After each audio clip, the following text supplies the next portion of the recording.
Hi, this is Multi-Topic Talk and Master Kambai. We got a guest right now for this replay commentary. You can now present yourself. Hi, everybody. I'm mathblitz. I am a relatively high-rated Fog player in the Global League ladder, and a very strict follower of the Red Fire faction, I guess. Why Red Fire? Um, Not a very particular reason. I joined the site in like 2008. I was like 11 years old at the time.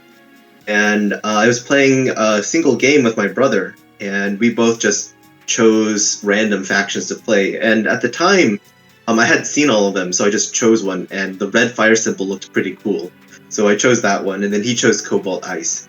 And then after that, I don't know, I picked a color and I stuck with it. And now, I came back in like January of this year and saw that I had a lot of games played as Red Fire, so I just kept up the I guess the tradition maybe is what to call it. That's good. So now, why did you pick Hawke? So I picked Hawk here because I had a suspicion that you were going to pick Sasha based off of the previous games of yours that I'd watched.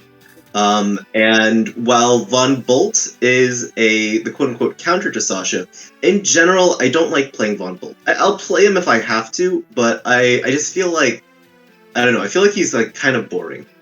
And I just don't enjoy playing him, and I feel like it's one of those things where like when I play against Von Bolt, I get like really really angry, and I just don't want to be that person to the other person I play. So like if I don't want to become what I hate, so I don't play Von Bolt unless like the map forces me to. And this map I don't think forces me to play Von Bolt, at least in tier 1. I totally agree with that. I think in Tier 1, pretty much everyone is good. Except maybe Grit. I think Grit is actually the worst right now. But yeah, what's your thought? Who is the worst Tier 1 in this map? So in tier 1, well, first off, we can know that you're right. Grit is absolutely the worst. We can know this based off of the fact that Grit is tier 2 inside this map, and even in tier 2, he is very very bad.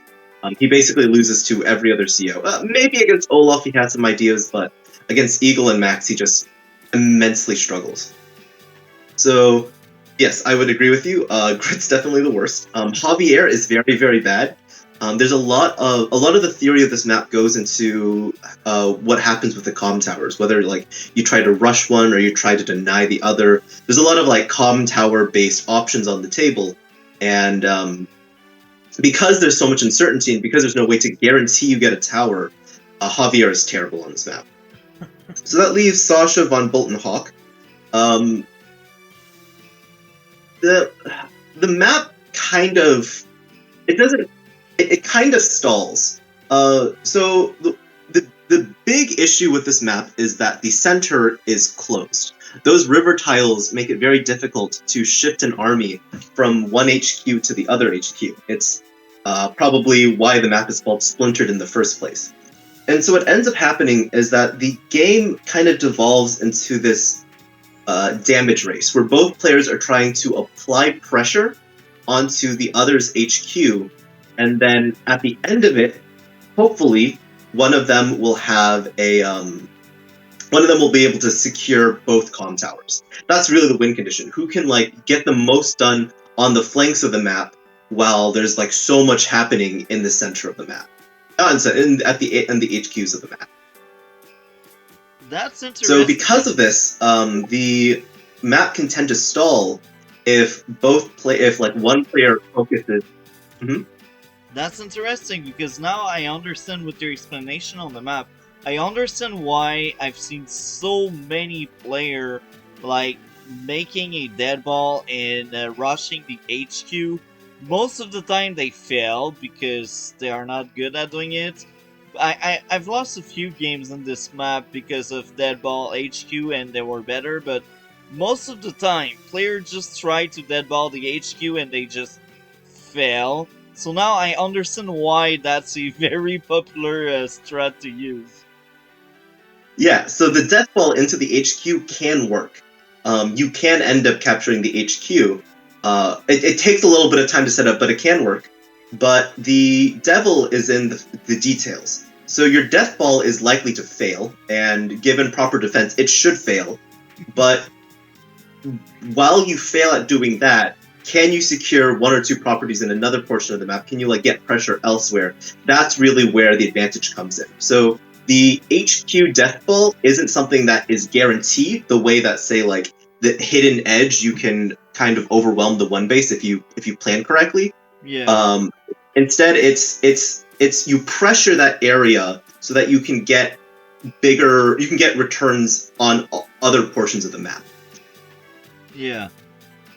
That's interesting. So now I think you are in charge. Do you have mouse Yeah. control? I do have mouse control. So what we're going to see in this game is that I go for I do some stupid stuff, but in general, I go to pressure your HQ, and I noticed during this game that you spend a lot of effort into defending your HQ, Yeah. and we're going to see the downside of that as a holistic strategy, which is to say that by doing that, you don't have any pressure on my HQ, and Yeah. even when you win fights and you win like the first 3 to 4 engagements that we have, you have no way to follow up and deal a death blow to me. Yeah. So let's go ahead and take a look at the game. So the start is fairly straightforward. There's like 3 or 4 different openings on this map. A day 3 recon is very common. Day 5 tank is very common. I opt to go for something that has become more common recently. This is a day, I think, 4 artillery into day 5 recon. This was a build that was originally pioneered by Hogat. If any of your viewers watch Degis, he showed a game that showed this build. And I think he attributed it to someone else. I can't remember exactly, but this is the brainchild of Hogat. Currently, I think ranked 1 or 2 on the fog ladder at the moment.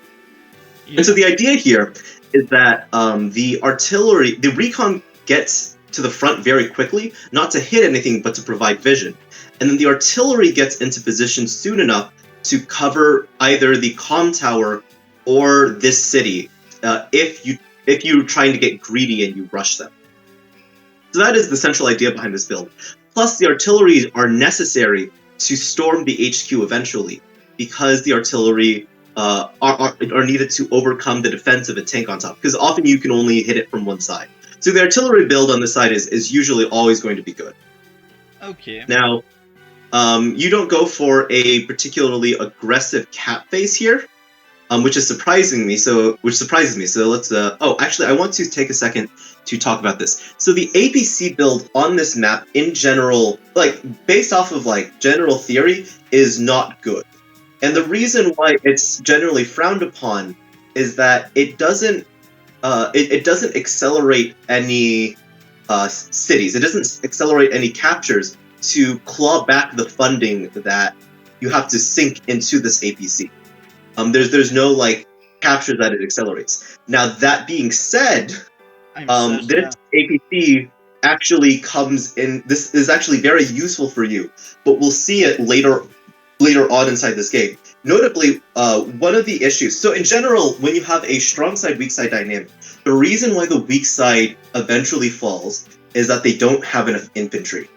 You can build enough vehicles to withstand a strong side attack, but eventually you run out of infantry, and the strong side eventually has a turn where they continue trading vehicles, but then they shove their extra infantry in front of their vehicles so that you can't counterattack. And then if you want to counterattack, you have to take vehicle and infantry hits, and then at that point, they take more vehicle hits, and then the situation snowballs out of control. So what we see later, and I'll point it out when we get there, is that this APC is going to be very useful for getting infantry over to your weak side to defend. Now, there's some like larger scale strategic like issues with this strategy, but it was a very interesting like idea that I don't know if you intended or not, but I thought it was interesting to point out, and it was cool when it happened, and it surprised me. Like you had a lot of surprises for me this game. My main idea with the APC is I'm Sasha and want to speed up my economy. and that infantry is very far away, the one on the building on top. So the ABC just allow me to like have my infantry faster on the front line. And I'm Sasha, so I think transport are kinda essential with Sasha, because Mhm. if she can get these infantry faster on building, then she will have even better start than if she just go on foot and reach the building, because her strength is her economy, so she need a good jump start, she need a good start, and she need to get some kind of lead early in the game, because at some Mhm. point she collapse. When there's a stalemate, she has nothing that truly helps her to like stand out against Von Bolt or Hawke, because they just roll on her with their day to day. So this is why I think APC and transport are important with Sasha. Like with any other CO, I don't consider transport in this map, but that APC I think was justified. But after your explanation, now I kind of understand where you are coming from. Mhm. So I don't know if it's really worth it in the future, even for Sasha. But that was my thought process. Sasha need a fast economy, good capture game. The capture game is essential for Sasha, because if you have bad captures, you basically don't maximize your day to day. I see. Um, so I have a different perspective of Sasha that I would encourage you to adopt because I think it might help you. You're already becoming quite a good Sasha player. I want to just like make that absolutely clear. But there's something that I think might help you just continue to like work on your gameplay. And that is a specific mentality which one of your statements has made me think of, which is this idea that like Sasha doesn't have anything special to compare to Von Bolt and Hawke, and on some maps Javier. And that statement I don't think is true. And what I mean by this is that the way that I think about Sasha is that Sasha is Von Bolt, where you trade being able to have Von Bolt's passive day to day all of the time in exchange for 10% more money. Right? So a Sasha player who is playing optimally is going to be doing two things. One, they are never going to let their opponent have a power before like day 25. And the second thing is that they're going to position and they're going to position their units and formulate their strategy such that they pop their powers on turns that they want to be Von Bolt for a turn, Yeah. and then they position themselves in such a way that they can't be punished. That there's no fighting happening on the turns that they're back to just regular Sasha. Okay, so yeah, so that's how I think you should think about it. Sasha is Von Bolt with more money, but you need to organize and structure things to make sure that you are Von Bolt all of the times that you need to be. Yeah. Okay, so moving back, yeah, so you had a stream with Go7 Yeah. where you had like a Sasha versus I don't remember who you played on the other side, but it Uh, was he was definitely playing Mirror Sasha. Sasha. It Mirror was a Sasha Sasha. here. So I just want to go ahead. I was watching, or at least I watched the replay on 2x speed. But I just want to bring back up something that he said during the stream about Sasha's income advantage, which is that there's two ways to leverage Sasha's income advantage. One is to tech up faster, so to make heavier tanks or bombers faster than you normally would. And the second way is to get a unit count by spamming copters, because you can build copters sooner, and you can build copters and tanks sooner. Often the limiting factor is that you want to build 2 vehicles every turn, but copters cost 2,000 more, and you often have to base skip in order to get both a copter and a tank. But Sasha doesn't have that issue, right? Sasha has like an extra 1,000, sometimes extra 2,000, that really makes it so that she can spam copters. Yeah. So that is how I would think about leveraging her income advantage. And you don't need to transport. Transports can still be good. Transports can still be good for all the reasons transports are good for other commanding officers, but they're not necessary as Sasha. You already have the income lead. There are other ways that you can leverage it. Okay. Yeah. So let's go ahead and keep going forward. So this turn actually is my first surprise. So normally when I play players and I send this recon up, they've got an infantry inside the city. Yeah. Sometimes it's already captured. And the reason why this is important is that players will sometimes make their first tank on their weak side if they're anticipating. Like Tordred. Tordred knows to expect this opening and will build his first tank weak side. He'll go like day 3 recon strong side, and then day 4 or like day 5 tank on his weak side. And then he'll capture the city early so he can get an infantry inside this mountain and see where this artillery is going to be parked. Okay. And so depending on conditions, this artillery goes into either this plane to prevent this comm tower capture, or into this forest to either kill the infantry on the mountain or prevent the city capture. And when I sent this recon up and I saw nothing, I realized, I mean, my opening doesn't get anything here. Like, you're not challenging any of these things. It doesn't matter where I put this artillery.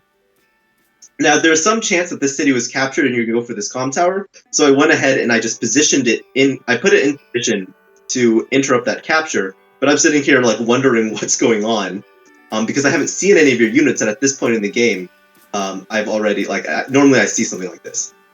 So me, I always have a tank on my weak side because I know by experience a lot of players park a recon there and they really want to deny you the tower. So I was like, maybe that's some kind of high caliber, high level strat people use in higher ILO, and I just happened to see a few players that fought that kind of strat. So based on experience in this map, I always have my own tank on my weak side because I hate it when people do it and I want the counter.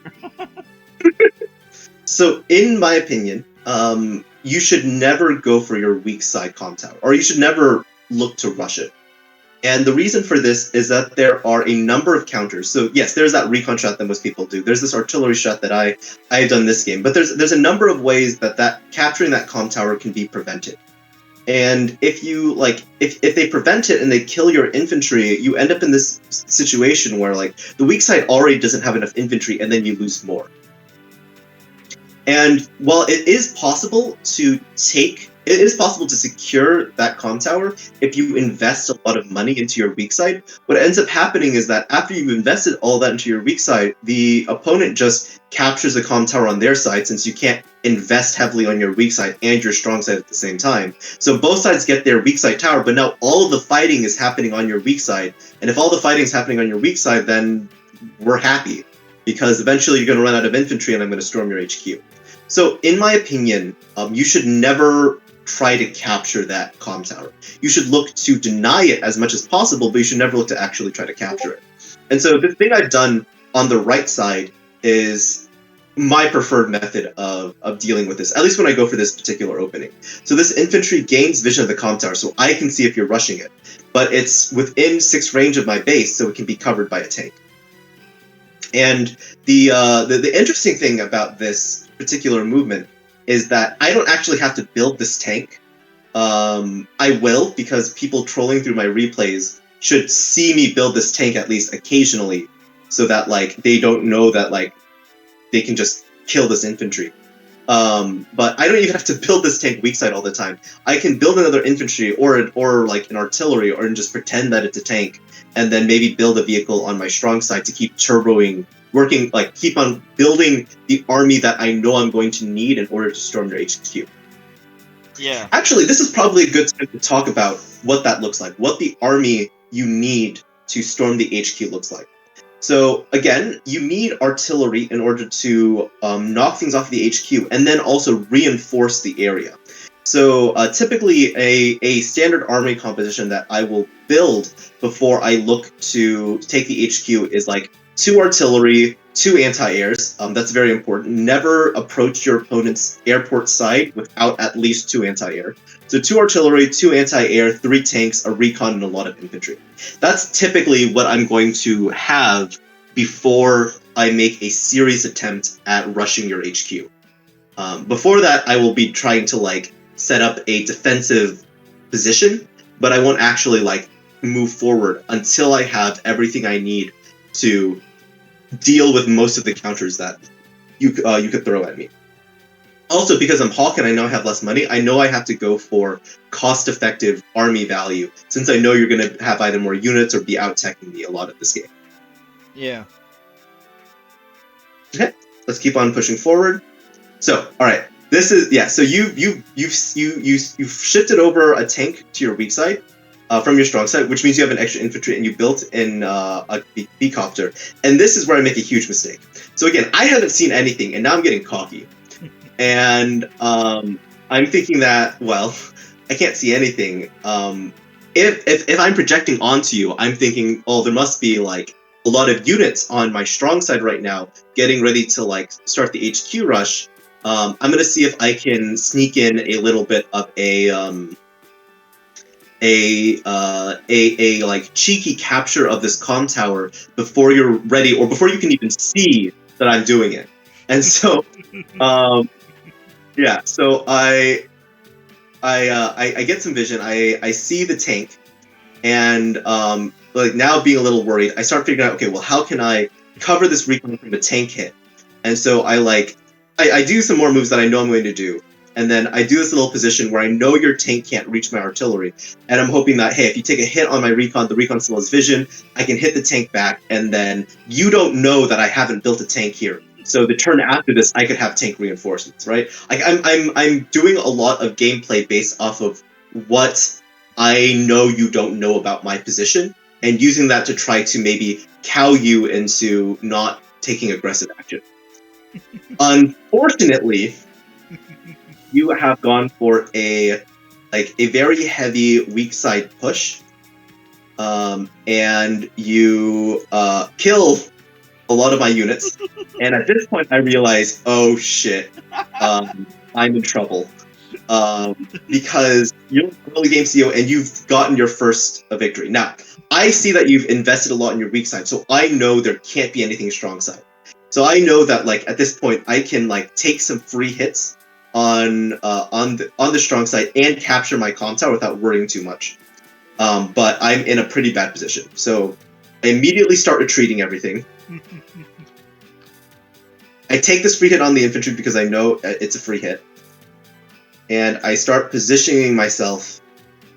So I'm worried that I'm going to lose the anti-air here, but I got it within 1 reinforcement range. Honestly, you probably could have still pushed forward and killed this, but I am now in, hey, this is like kind of dicey territory now. I need to start like turtling up. I need to play defensively now, because you've successfully surprised me, and now I need to like figure out what to do about it. Okay, I see the APC. I'm really surprised by that, and what I don't know is that this APC has already been shoving infantry over to your weak side. So in my head, what I'm thinking is, all right, he's built a lot of tanks and a B-copter. I'm not expecting to see more than like 2, maybe 3 infantry on your weak side. So I figure, all right, I have a bunch of infantry that are streaming towards the front.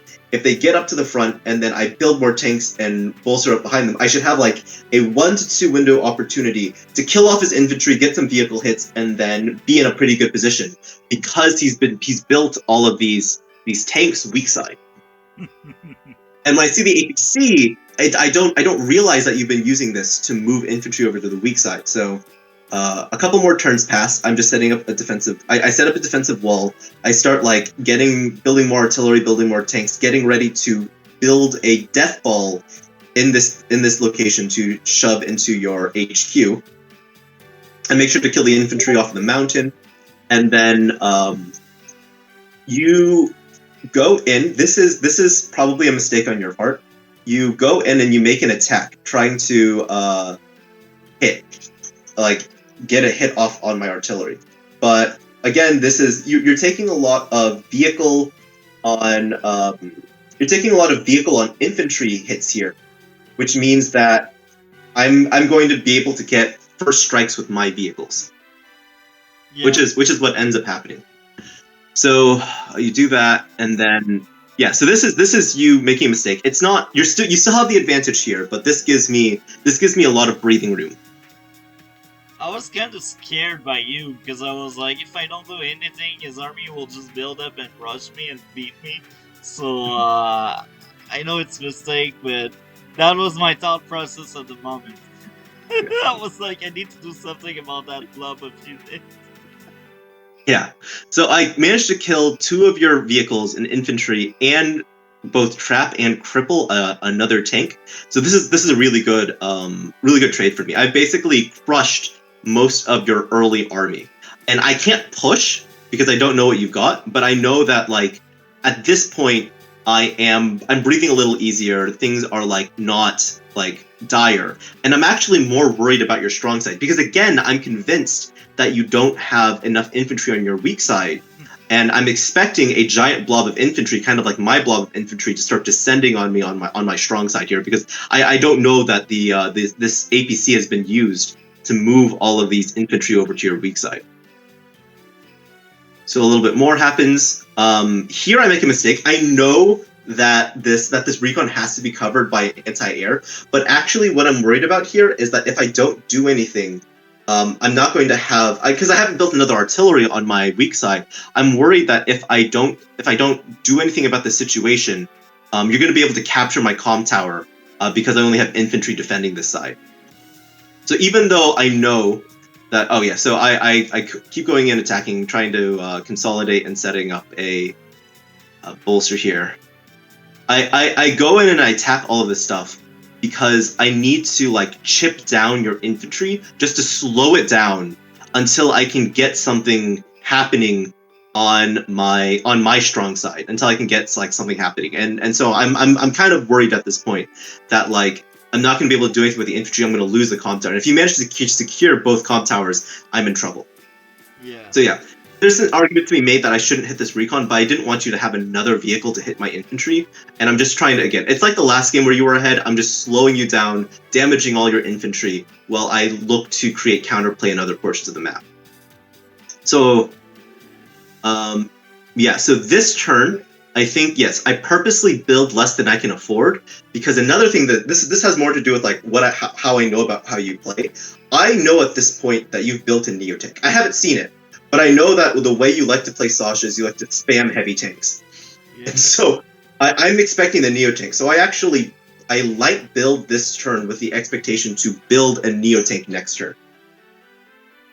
And I build the artillery because I know I'm going to need it to defend my weak side. So you get a ton of infantry into this area, which I am very surprised by. And at this point, I realize like what has happened. And I know that you can't have much on your strong side now, and that you're basically dedicating all of your units to your weak side trying to fend me off. Now, at this point, I make another serious mistake.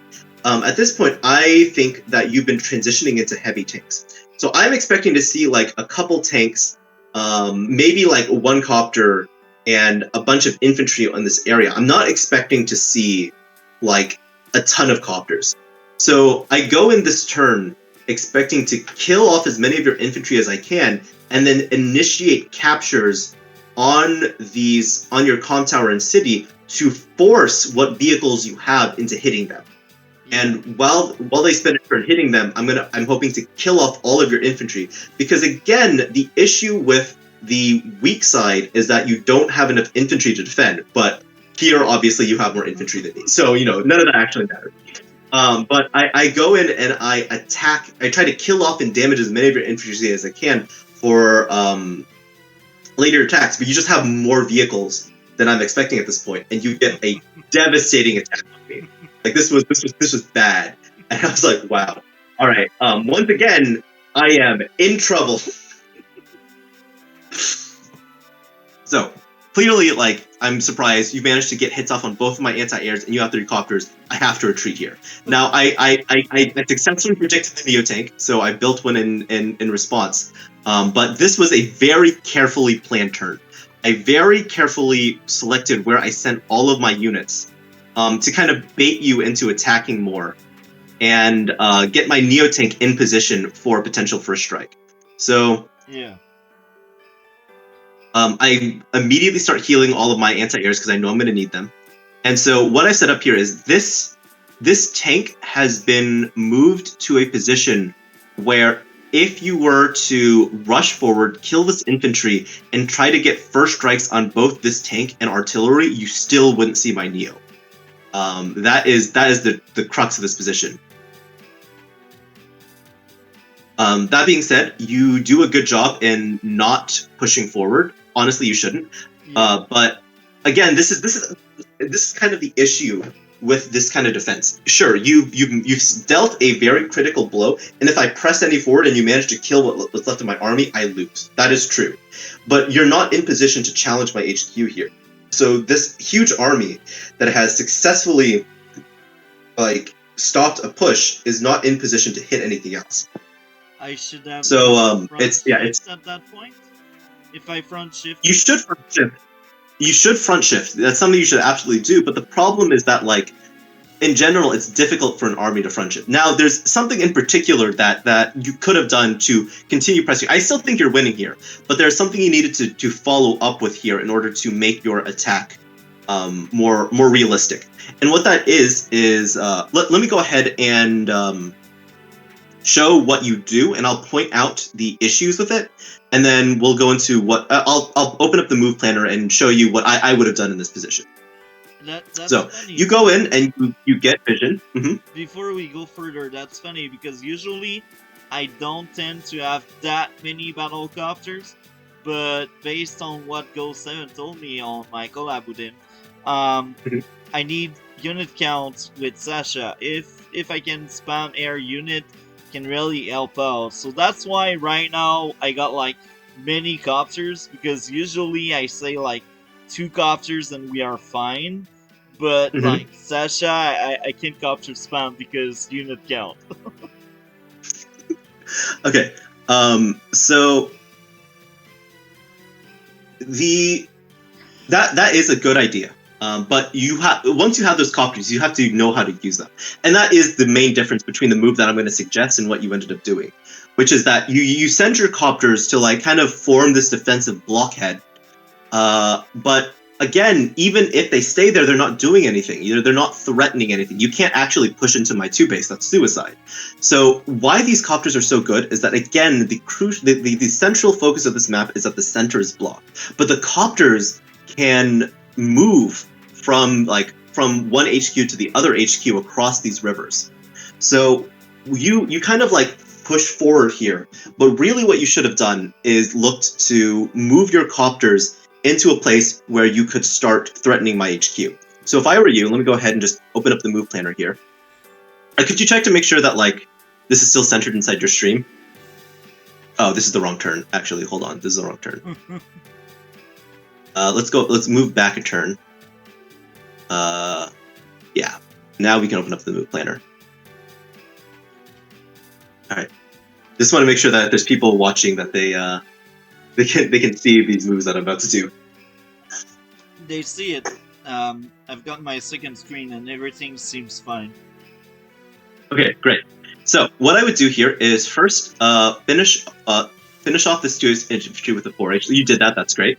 But if you want vision, that's fine. But you need to use the units that you can afford to lose. So I would take this 3 HP infantry, load it into the APC, and do this in order to kind of get a feel for what I could see. And you could like see down to this plains and then out to this lab. So you could see like this 2 HP artillery, this infantry, this infantry, and the recon. Now, when I position my units, I specifically did it so that you wouldn't be able to see a lot of my units in vision. This is just a aspect of how I play.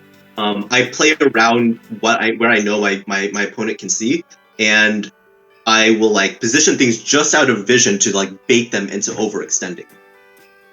Okay. But what I would do is I would send the infantry there. I would see that like all of the units have pushed far back, which means it's going to take them a little bit of time in order to get forward. So I would start working on getting a attack going on my strong side. So easy things is move all of your infantry into position. You have a recon, so you don't need to take this mountain yet. So I would say move the recon into the city. A recon in the city can see how many units from my strong side go over to defend my weak side.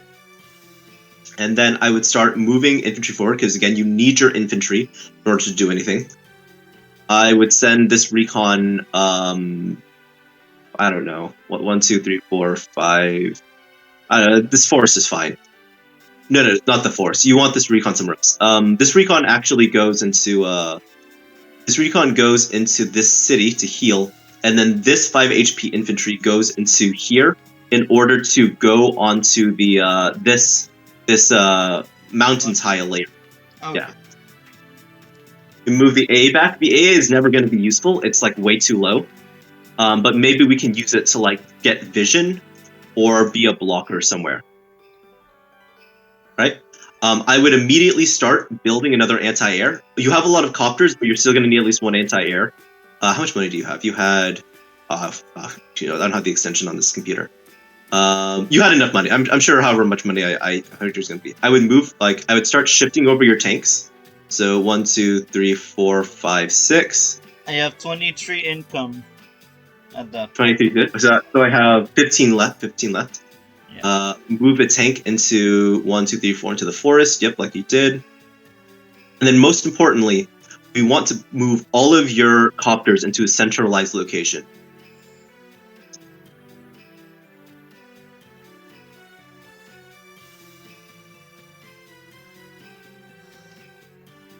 We'll use the tank to block.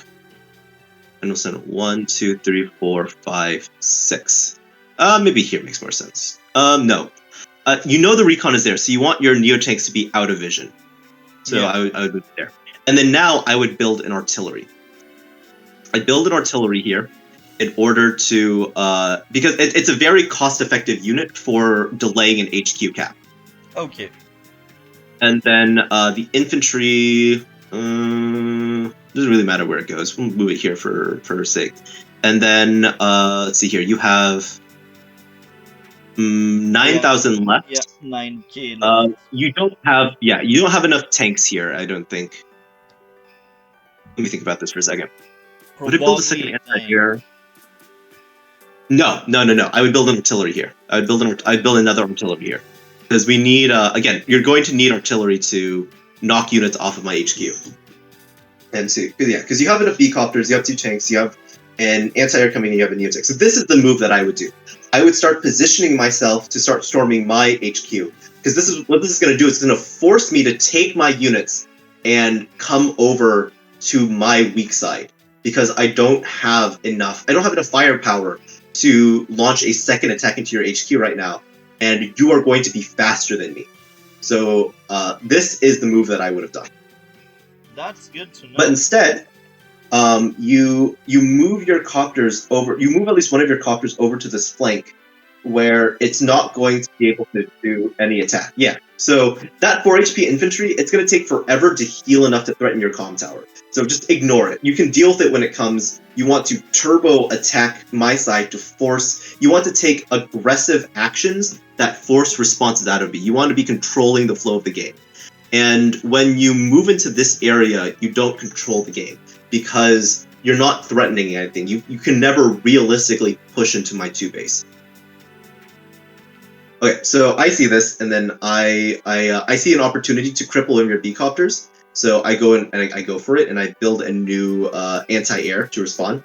And again, I'm pushing into your weak side. I'm trying to set up a defensive bolster that you cannot hit, that you cannot like crush. So that, again, I want to control the pace of the game. I'm trying to get you to respond to this so that I can threaten your HQ. And because my recon on the city saw that you didn't have enough units on your strong side to threaten anything, I have the time to do this. Now, I make some mistakes on my weak side. I don't position my infantry in the right places to prevent a comm tower capture. But luckily, you don't see that, and you don't go for capture this turn. Yeah. So you attack in. Again, this was another trap. I've hidden my Neotank because I suspect that you have one Neotank. At this point, I don't realize you have two.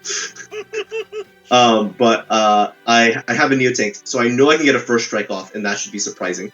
And so you go in to get hits off of my artillery, but you fall in for a trap that I've set here. So I managed to get a first hit off on your Neotank and kill another bunch of your units. I see. Okay. Yeah, so again, I make a mistake in that I don't position myself correctly. I have a copter to stop this cap with the comm tower, but really I need an infantry inside this city. I do a bad job of defending my weak side. I have to. That's stuff that I need to work on. So here, you retreat, and I start working on another push. So I just start reconsolidating. I'm healing units. I'm getting vision. And I'm getting ready to push again into your HQ, but I don't have all of the elements of what I need. Remember, I come in with 2 artillery, 2 anti-air, a few tanks, and then in this case, I have a Neotank because I know you have a Neotank. But I still need like a turn or two to consolidate. So I'm delaying another turn, just being happy to get vision before I push in. And then this is the crucial ending turn. You initiate a cap of my comm tower. I know that if you capture that comm tower, I lose the game. And so I'm sitting here trying to figure out, okay, I'm sorry? Why you lose if you lose your tower? The reason I lose if you get this tower is that your units become stronger than mine, right? You now have stronger units than mine, you have more money than me, and even if I get off a single power, I'm never getting a power out after that. So now the game is now in your favor. You now have the long-term strategic advantage instead of me. Okay. So I know I need it. Whatever it takes, I need to get that hit that infantry. And at this point, I'm really, really regretting not building a tank. Oh, actually, now that I look at it, there was another way. I could have used this recon and this infantry to clear this infantry and then hit it with my copter. Okay, there was a way for me to hit the infantry without going for power. But in my mind, I'm thinking, all right, I'm at 3 bars. Whatever it takes, I need to get power this turn, no matter how many units it loses me. And so I immediately start hitting things, going for all of the attacks that I know I want to go for, and getting vision, and then trying to figure out, all right, what am I going to, how am I going to get the rest of my charge here? And I'm weighing a couple options. I can sack some of my tanks into your Neotank, or I can look to get hit something hit a B copter or something that I expect you have, or try to sack my 1 B copter on my strong side.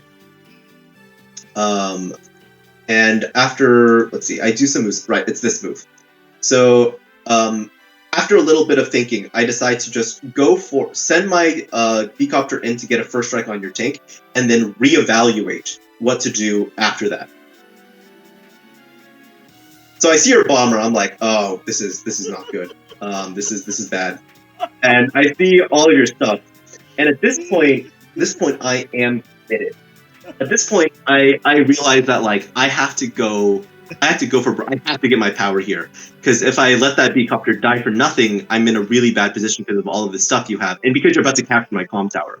So at this point, my plan is, all right, I'm going to sack everything into this to get my power, and I'm going to use that power to kill all of your infantry on the right side, and then whatever you hit me back with, I might be in a bad position again, but I'll just retreat.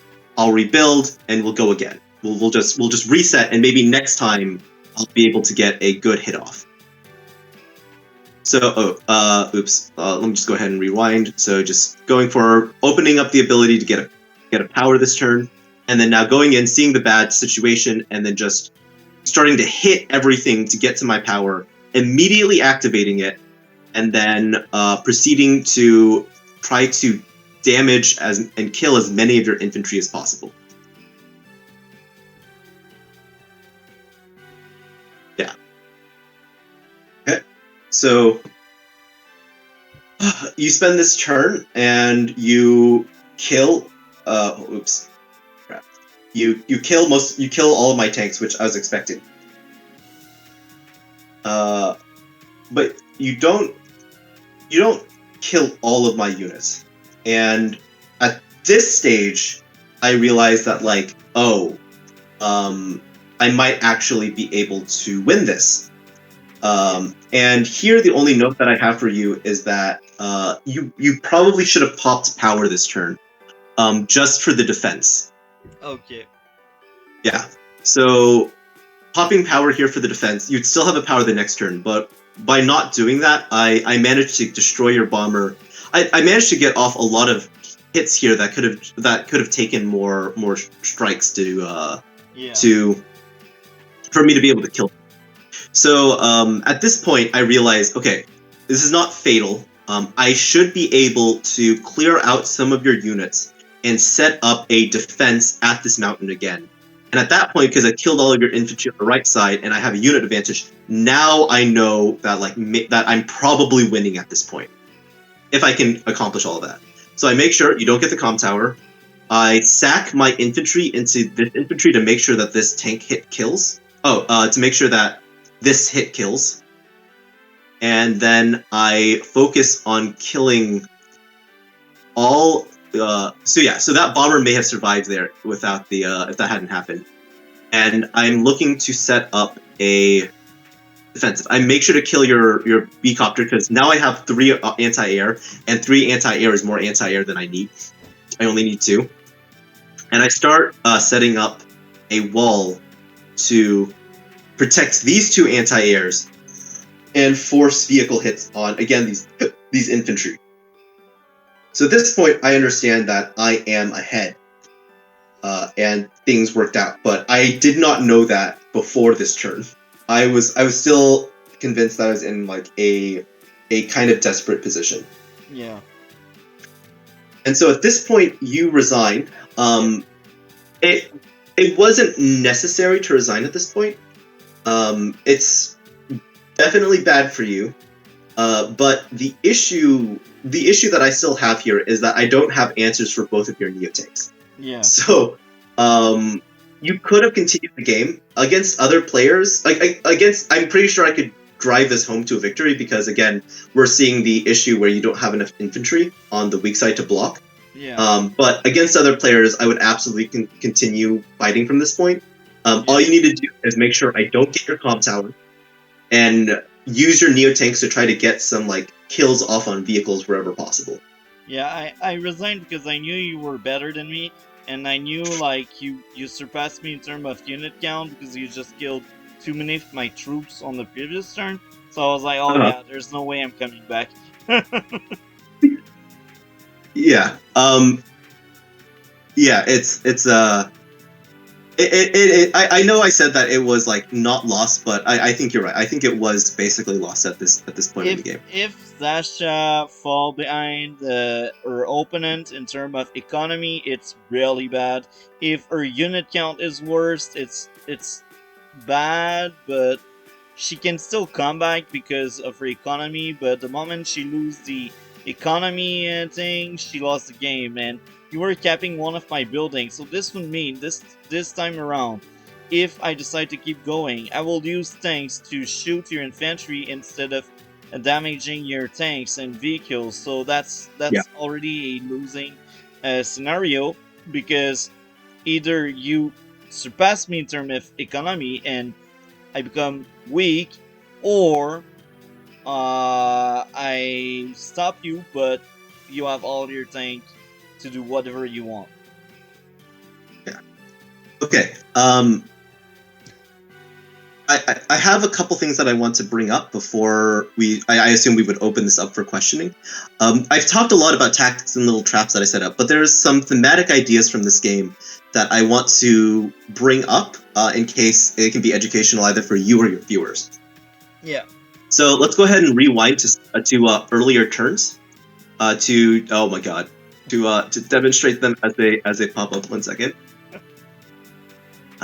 Here we go. Okay. Why is this doing this? I don't know. That's super weird. Maybe I can move the. Oh, so many things need to fix. Oh, there we go. Got it. Everything's fine. Okay. So the first thing I want to talk about is Sasha is a very difficult CO to play because even when you have advantages, it's difficult to push your advantage. So again, I just want to recap. You did a very good thing around like turn 7. You did a very good thing where you surprised me and put me in a bad position. But you always have to remember that the way you win this map is to overwhelm your opponent's HQ side, or to like get both comm towers, and typically you can only do that by threatening your opponent's HQ. Yeah. So you want to you had like a strategic weakness of focusing too much on your weak side, but it's also just an issue with like Sasha in general. So at this point, you did a good job, but you want to capture cities and then start transitioning over to a strong side push. And then later on in the game, you shouldn't have gone at this turn. You shouldn't have pushed into my strong side. You should have just set up finish capturing. Have your infantry set up a defensive blockade on the HQ and send your vehicles to start threatening my HQ. This will be a theme, I guess, in a couple places. Keep on going. You surprised me again here. I retreat again. At this stage, we went over like what I would do on this turn, but again, shift your units over to your strong side, threaten my HQ, and then the rest of the game, like you just run out of chances because I managed to consolidate an army and managed to win a fight, and at that point the game's over. All right, so for those of you who are interested in playing Sasha, you have to be aggressive. Multi-topic talk, like Master Combat, you did a fantastic job of early aggression. You absolutely got the advantage in the early game, and that was great. Good job. But the next step is transitioning that into a mid-game and finally a game-winning advantage, which in this case involves front shifting. I just wanted to point that out. I cannot stress that you did a really good job surprising me in this game. I'm good at my starts, but it's rare I'm able to maintain the good start. And the last thing that I want to bring up is this turn of mine, where I yeet this B-copter into your recon. And basically the reason why I want to bring this up is that sometimes losing trades, like trades that make you lose units, are still trades that you should take. And this happened in our previous game on Fletcher Walker, and now I'm also showing on this side, where I just want all the units in one area to be dead. Because if all the units in one area are dead, I can't lose any properties. So I go for this losing trade that I know I'm going to lose this B-copter, but I do it because I don't want you to capture my comm tower. And as long as I can make sure you don't get the comm tower, it's okay for me to take this losing trade. Well, it's not okay, but it's necessary for me to take this losing trade in order to not, like, lose. Yeah. So, yeah. Thank you very much, man. A lot of good advice.